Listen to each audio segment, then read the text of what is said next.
Welcome back, everyone. If you're seeing this right after the initial live stream, you're probably wondering, oh, did they accidentally click the button? Did they mean to go live again? And you know what? I kind of did. Phil jumped the gun in ending our live stream because we have a little bit of a wind down that I want to get going. This is going to be basically taking us to flyover school a little bit because we're going to go into the club roster profile breakdown that was released on Thursday morning, and I thought this was a good opportunity to kind of dive into it. Phil had to run, so I'm gonna do the pod recording here in just a second, and we'll talk about the club roster profile. There's a lot of things to dig into, a lot of things to understand, and if you're joining or if you're rejoining and you have any questions, please drop those in the chat because I'd love to break down anything you have on our roster, the roster profile, or just any kind of MLS things you might have going on. So hopefully, yeah, I can already see that this is a very low viewer number just because we popped back on, but that's okay. If you're not seeing this live on the live stream, then you get to listen to it on the pod and wonder, wait a minute, I thought they only did 45 minutes. All right. No drink because we're doing this on, well, I guess I'm done for the day. I could go open a drink at least to give it the wind down illusion. I might do that.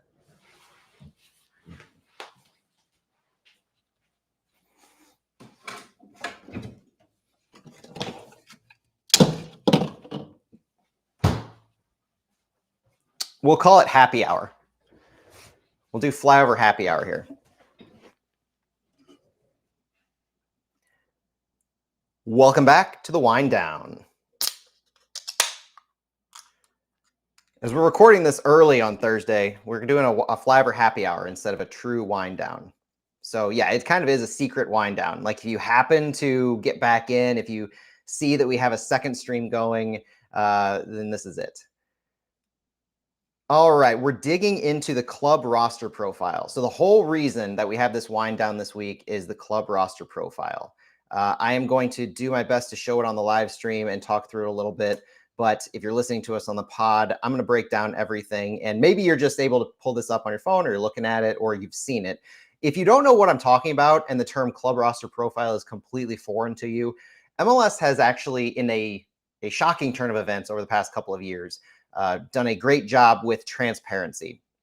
So they have been more open about not just how a club's roster designations are used, but here in the past, I would say a few months, dating back to the end of last year, they've actually been shockingly good at informing us of club GAM available, something that has heretofore been a very private matter, very taboo to talk about. So it's exciting to see the club actually, or the league, really get a little bit more transparent with this. So we're going to break down what St. Louis's roster looks like, what St. Louis's club roster looks like as of May 1st, 2025 is when the date of publication for this is. So if you're on our live stream, I'm going to kind of show what I'm looking at. And if you're listening, here we go. St. Louis is using what MLS calls the U22 roster designation, their roster construction model. The U22 initiative player model basically means we have 2 designated players and we have 4 available U22 slots, as well as the league gives us an additional $2 million of GAM per year. Now, because these roster construction models have to be, you have to confirm a model during each transfer window. MLS also allows you to change that during the summer. There will be an opportunity if St. Louis wants to change their roster construction model this summer to the designated player model, meaning we do have the flexibility this summer to sign another designated player. They just need to give back $1 million of that GAM, because the kind of hidden thing behind that is you get $2 million of GAM with the U22 model, but if you only keep that model for half a year, you have to give half the money back.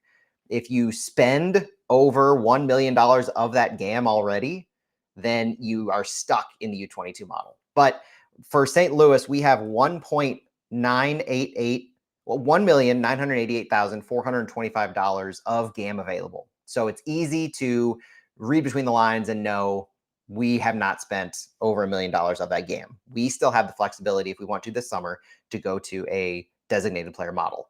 And that's helped by the fact that if we go to the designated player model, we lose one of the U22 initiative slots. And we only have 2 U22 players signed anyway. So if you think about what the takeaway is, basically, we have all the flexibility in the world to either sign a new DP this summer, sign 2 more U22s, or a host of other things, because we have one of the highest amount of available GAM in the entire league. So let's run through the senior roster. Let's run through the supplemental roster, because there's a lot of designations that are listed on this roster profile. The senior, without going specifically into the definitions of the roster profile, every MLS team gets 20 senior roster slots. These are basically the highest paid players of the team, the senior roster. Every team is given then 10 supplemental roster slots with a lot more restrictions around max salary. These are where your homegrown players are, your super draft players. It's players that you can supplement your roster with that you might not intend to play and play a massive role in your team, but they are also the homegrown players. They're the newly signed super draft players, those kinds of players. There are also 2 other designations that St. Louis is utilizing, called the supplemental slot 31 and the off-roster homegrown player.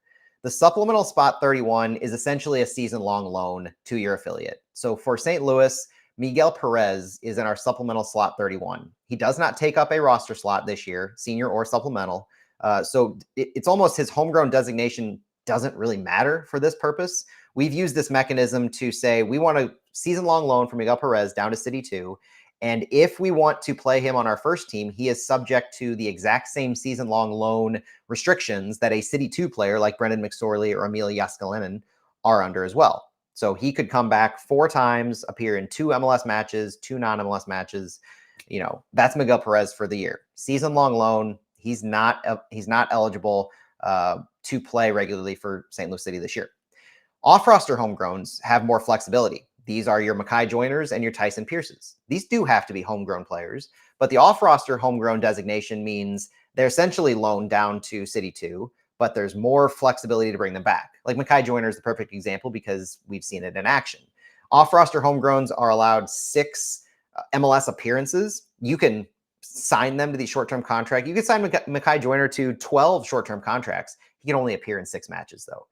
He can appear in an unlimited number of non-MLS matches. So US Open Cup, he appeared and started, obviously. The friendly we have this summer, because if you haven't heard, St. Louis is hosting Premier League side Aston Villa on July 30th at Energizer Park in a friendly matchup. For that match, you can bring up Mekhi Joyner, you can bring up Tyson Pierce, and it doesn't impact their 6 available MLS appearances. Their off-roster homegrowns mean they can just come up and they have as many of those available as possible. And that's kind of cool. And I would, I wonder if we're going to see Tyson Pierce, but I would bet a lot of money we're going to see Mekhi Joyner in that Aston Villa match. Other designations that we have on this club roster profile include your international players, which if you've listened to Fly for Footy long enough, I'm hoping you understand things like international players, designated players, U22s. The international slots, though, we haven't had to acquire one this year, and we thus far, at least until the summer window, won't need to acquire one. With the signing of Jean de Silva, the trade for Jean de Silva, we now have all 8 international slots filled. Our international players right now are Rasmus Alm, Timo Baumgartel, Roman Berkey, Marcel Hartl, Jonas Horn, Klaus, Silva, and Conrad Wallem.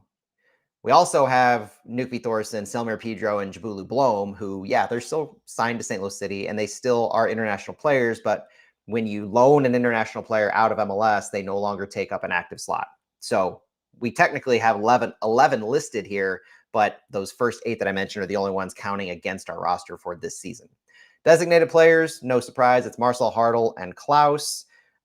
You have Chris Durkin and Jake Girdwood Reich as your U22 players. And I mentioned Jabulu Blom, Selmir Pedro, Nukvi Thorson on loan. Miguel Perez is unavailable as well as that supplemental slot 31.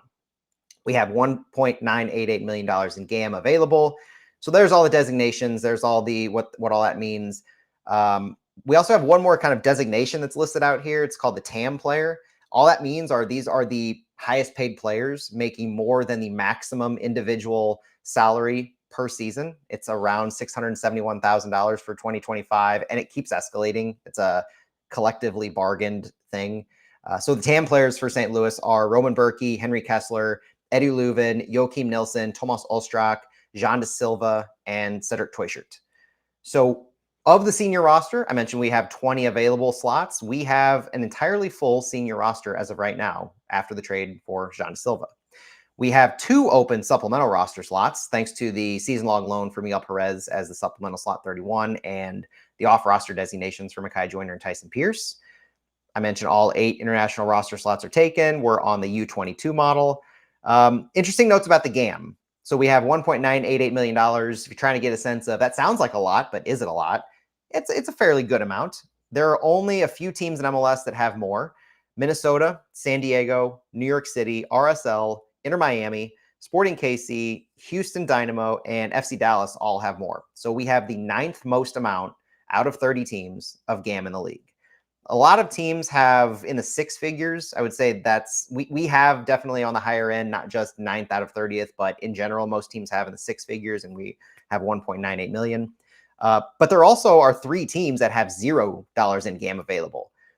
So while we have a pretty good amount, some of these teams like the LA Galaxy and Toronto FC, and Charlotte, I think, is the 3rd team, they have 0. So they've spent every single bit of their GAM to make their roster compliant. And in some cases, like the LA Galaxy, they had to acquire 2025 GAM by trading 2026 GAM just to make their roster compliant.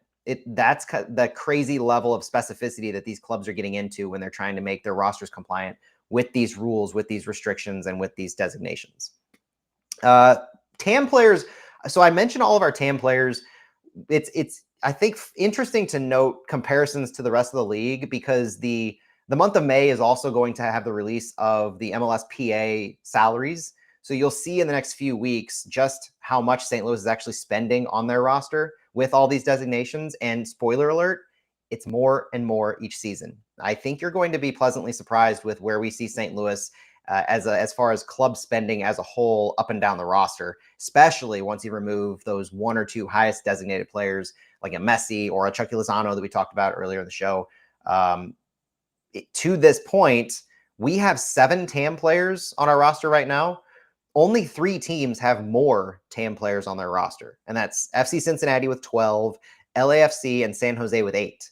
So 7 is not just on the upper end, but it's right there, the top 5 number of TAM players in MLS. So to get a comparison of how much are we spending up and down the roster, yeah, we've got a lot of players on kind of lower $100,000 to $300,000 salaries, but we also have some of the most players making over a max salary, these TAM players, as well as filling both of our available DP slots. So there is definitely a gap in the highest level spendings. How much are you spending on your DP players? But when it comes to the rest of the roster, up and down, Lutz has done a good job of continuing to build year over year, window over window, and making this a higher expenditure team. You got to give him credit for at least some of that. The last thing that's really worth noting on these club roster profiles are the contract lengths. You will notice a whole lot of players whose contracts go through 2025. This isn't just the first year for Olaf and testing out a new system. This year, I think, is a little more pivotal than I think a lot of people are even wanting to look forward to when it comes to how much our roster may turn over and how much we might look like a completely different team in 2026.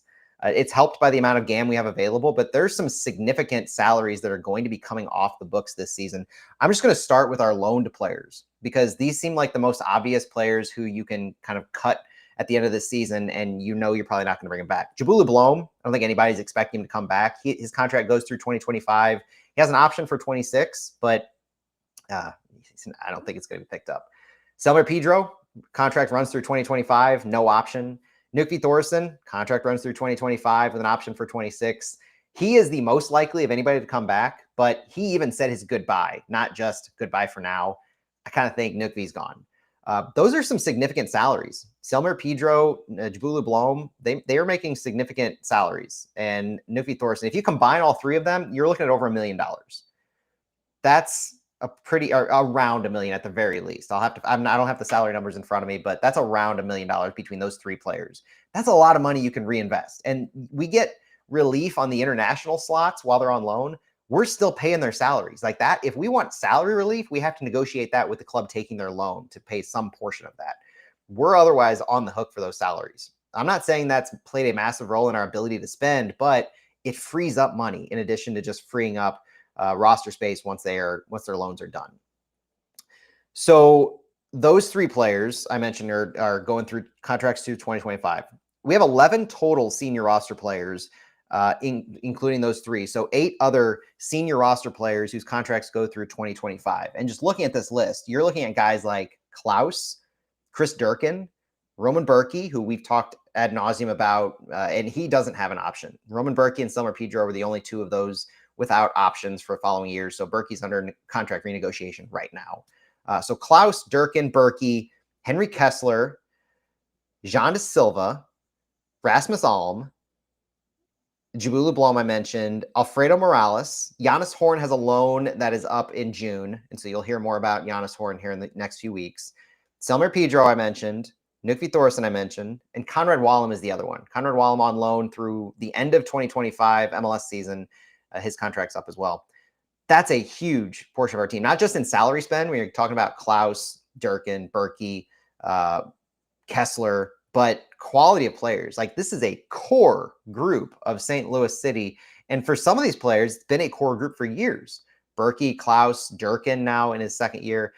The opportunity exists for St. Louis to have some massive turnover. And Chris Durkin in particular is an interesting one to watch, because Chris Durkin's salary hit to St. Louis will be massive compared to what it is this year. This is his last season as an eligible U22 player.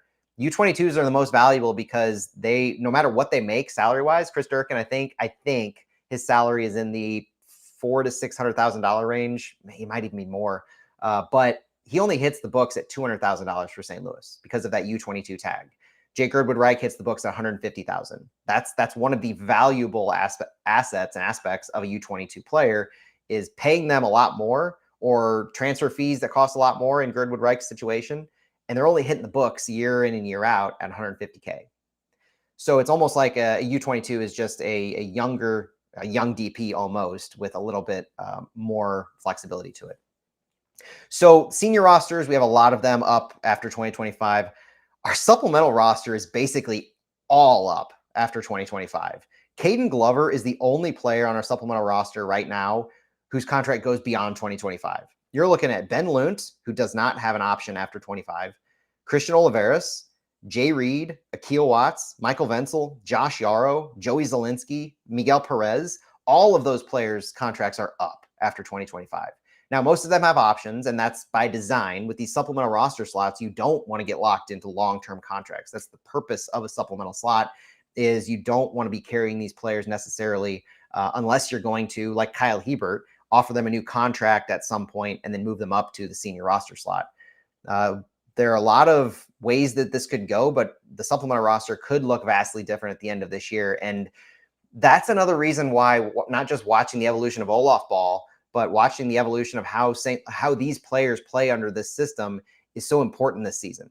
If you keep Olaf on board past this season, then he's going to need players who play his style of ball and have the quality that he wants. And if he's not seeing that in this current roster, that's one of those push-pull balances that you're going to have a conversation about. I think that covers just about everything that I wanted to cover with the club roster profile. So if you have any questions about this, let me know on social media, on X, on Blue Sky. Slide into my DMs if you need to, and I'm happy to answer anything. And I'll bring some things back to the pod if it helps as well. But hopefully that gives you an idea of where St. Louis stands with their roster as of May 1st, 2025, and the roster profile dropped on May 8th. So all very pertinent, valuable information to know where we go from here. Thanks for joining me on Flyover Footy on this happy hour, the secret wind down, looking at the club roster profile. My name is Matt Baker for Pilgrims Earlier. Have a good rest of the week. Enjoy the game this weekend, and we will talk to you later.